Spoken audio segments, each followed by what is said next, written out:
காலை வணக்கம். எமது அன்பு தமிழ் சொந்தங்களுக்கு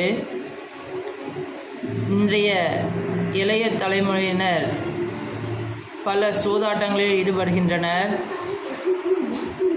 இதில் சில புரோக்கர்கள் மூலமாக பங்கு வர்த்தகத்தையும் உள்ளே துணிக்கின்றனர். இதற்கு காரணம் ஃபேஸ்புக், இன்ஸ்டாகிராம் போன்ற பக்கத்தினை பயன்படுத்தி இளைஞர்களை குறிவைத்து இந்த தகவலை பரிமாறி அவர்களுக்கும் கற்றுத்தருகிறேன் என்ற பெயரில் அவருடைய ஆப்களை இன்ஸ்டால் செய்யப்படுகின்றன. இதன் மூலமாக அவர்களும் ஈர்க்கப்படுகின்றனர். இதனால் பின்விளைகளை அறியாமல் இந்த இளைஞர் படைகளும் உள்ளே சென்று கடைசியில் ஒரே ஒருவன் வெளியே வருவான் அல்லது 4 பேர் வெளியே வருவான். மீது அனைத்து 94 பேரும் முழுகிவிடுவார்கள் என்ற உண்மையை மறைத்து பங்கு வர்த்தகத்தில் உள்ளே அழைத்து செல்கின்றனர். இதனால் பல இளைய சமூகத்தினர் அவர் வாழ்க்கையை தொலைத்து உலகத்தில் என்ன நடக்கிறது என்றே தெரியாமல், நிஜம் எது பொய் என்றே தெரியாமல் வாழ்ந்து கொண்டிருக்கின்றனர்.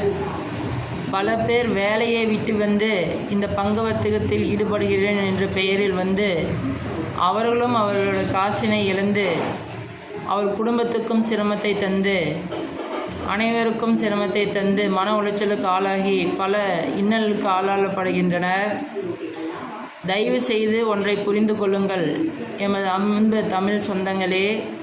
உழைத்தால் மட்டுமே முன்னேற முடியும், சூதாட்டத்தினால் முன்னேற முடியாது என்பதனை அனைத்து எமது 8 கோடி தமிழ் சொந்தங்களும் புரிந்து கொள்ள வேண்டும். உழைத்தால் என்றைக்கும் முன்னேற்றம் உண்டு.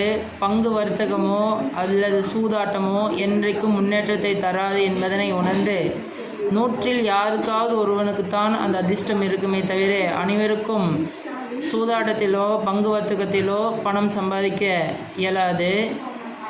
பங்கு வர்த்தகம் என்பது அறிவு சார்ந்த ஒரு தொழிலாகும். குறிப்பாக ஆப்ஷன் வர்த்தகம், ஃபியூச்சர் வர்த்தகம் போன்றவற்றில் ஈடுபடுபவர்கள் நன்கு கற்றறிந்தவர்களால் மட்டுமே அதில் பணம் ஈட்ட முடியும்.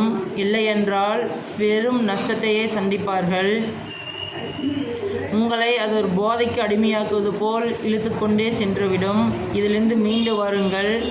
என்னுடைய பல நண்பர்களும் அன்பர்களும் பல பேர்த்தை நான் பார்த்துவிட்டேன். அனைவரும் தங்களுடைய பொன்னான காசினை இழந்து இன்றைக்கு நடுத்தெருவில் நின்று கொண்டிருக்கின்றனர். இதனை நீங்கள் அனுபவிக்கக்கூடாது. நீங்கள் உழைத்து முன்னேறுங்கள். அப்பொழுதுதான் நாடு முன்னேறும். நன்றி, வணக்கம்.